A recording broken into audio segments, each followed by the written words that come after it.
இருசக்கர வாகனங்கள் சாலையை குறுக்கே கடத்தல். திடீரென்று சாலையில் புகுந்து நடுவே நின்று விடுவது சரியா? ஏற்கனவே வாகனங்கள் வந்து கொண்டிருக்கும் போது குறுக்கே கடப்பது முறையற்ற செயல். நாம் மட்டும் தான் சாலையில் என்ற அறியாமை நினைப்பில் வாகனங்களை சாலையின் குறுக்கே இயக்குவது தவறு. பேருந்து வருவது தெளிவாக தெரிகிறது. பிறகு ஏன் உள்ளே நுழைய வேண்டும்? ஏற்கனவே அச்சாலையில் வரும் வாகனங்களை நின்று கவனித்து பாதுகாப்பை உறுதி செய்து அதன் பின் கடந்து செல்ல வேண்டும். இருசக்கர வாகன ஓட்டிகள் கவனத்திற்கு. எந்த வாகனமும் புறப்பட்டவுடன் 60 கிலோமீட்டர் வேகத்திற்கு செல்லாது.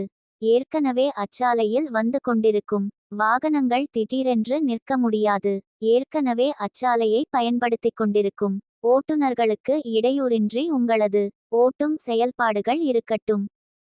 வாழ்க்கை வாழ்வதற்கே நின்று இரண்டு பக்கமும் கவனித்து வாகனங்கள் ஏதும் வரவில்லை என்றால் சாலையை கடந்து செல்லுங்கள். சாலையில் சில மணித்துளிகள் பொறுமை என்பது உங்களது உடல், பொருள், ஆவி அனைத்தையும் காக்கும். வாழ்க சாலை பாதுகாப்புடன்.